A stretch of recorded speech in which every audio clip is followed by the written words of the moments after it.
This is my mama's rendition of chap chye. Now, before you're at me, right, she is Nonya, and this is a chap chye recipe. So does it make it a Nonya Chap Chye recipe? I don't know. Let's start with the things that we need to rehydrate. There's like so much history behind what chap chye is.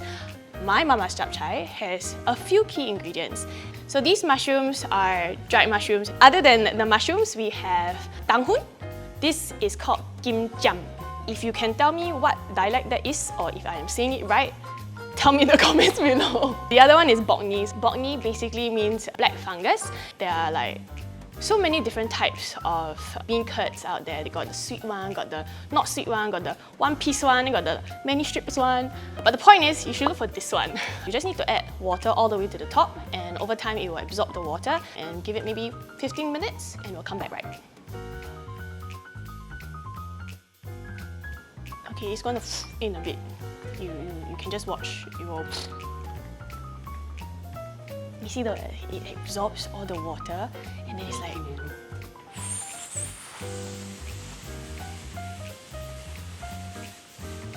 Now we leave it to rehydrate. But while we do that, we're gonna chop some vegetables and talk some more. Okay, so now we're gonna talk about cabbages. If you Google online, people will tell you to use Napa cabbage. But in my family, we use this one. Or if you go to the supermarket, it's this one lah. So Mama will take one chopping board, one knife, and she will chop everything on one chopping board. Then the rest of us will play. We will go out and play. This recipe calls for 500 grams of cabbage. This one feels like 400 grams, so we'll put this aside first and we'll do 500 grams here. We will cut half and then we'll cut the part out, and then we'll cut the leaves away from the stem.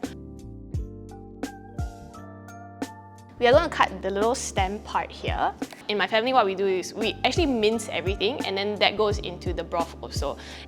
So now we're going to chop the garlic. We need about 4 cloves, but if you are Grace and you really like garlic, you can add 2 more. My memory of what my grandmother does is she will take half and she'll mince only half to get a nice smooth texture. Now the kimcham has been rehydrated. So what we're going to do is we're going to take 2 and then we're going to tie a little knot. This is your kimcham. So the sauce is very simple. To make it iconically a chap chye, right, you just need this.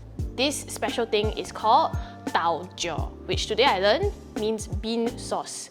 And we are going to take about 1 tablespoon and just smash it. If you like it like a little bit chunky, you can leave some beans in there, or you can mash it really finely. Now, this is my family secret.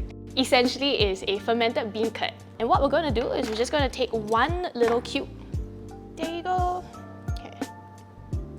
Now we are going to stir fry everything. First, we need to turn on the flame. Usually the wok is very big and it's your old school wok. So Mama will take like a piece of cloth and she'll hold one side, and it's this big quality, and 1 ladle. I like to put the hebi first so that your garlic doesn't burn. So we're going to put the hebi. Ooh. Cabbage stems.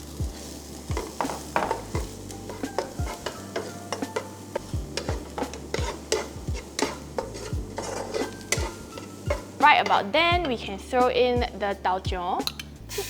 Oh, and then you need to like really quickly pour in the golden secret sauce, which is the mushroom water. And you mix it all in. The tauki will also release a little bit of sweetness into the sauce. Basically what we're doing right now is we're making the base sauce for your chap chye, and it's going to be like nice and umami with all the flavors that we're going to add in from the rehydrated stuff.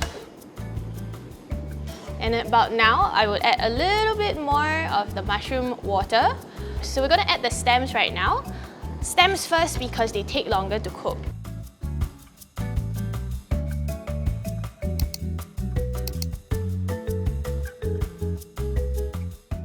You get that nice gravy all over your tang hoon. Right about now, you can add in the fermented bean curd. So when I was researching for this dish, right, I realized a lot of people don't put the fermented bean curd feel free to go without it or add it in, you know. Give it a little try, a little Lee family hacky hacks. And towards the end, you should get this nice creamy sauce here that is from all the goodness that we rehydrated and the daojiao, obviously, and the fermented beancurd. We're getting there, we're getting there. So now the last things that you want to add will be oyster sauce and soy sauce. It's not the prettiest dish, but I guarantee you it is pretty damn sure.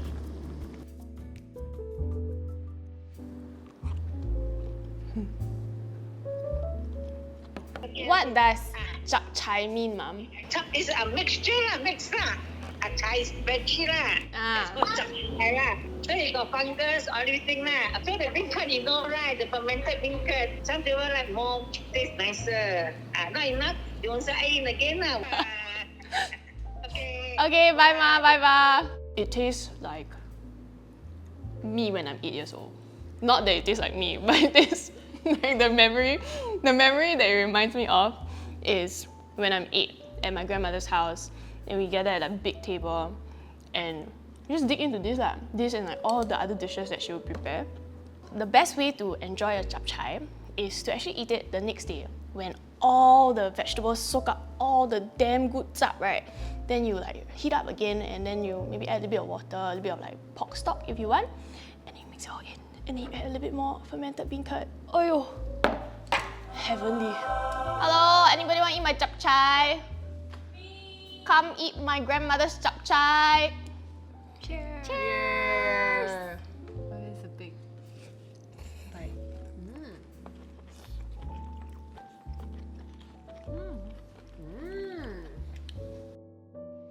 I hope you guys enjoyed this recipe. It is a little something from my kitchen or my mama's kitchen to your mama's kitchen or your kitchen. Maybe add a little bit of fermented beancurd and tell me how it goes.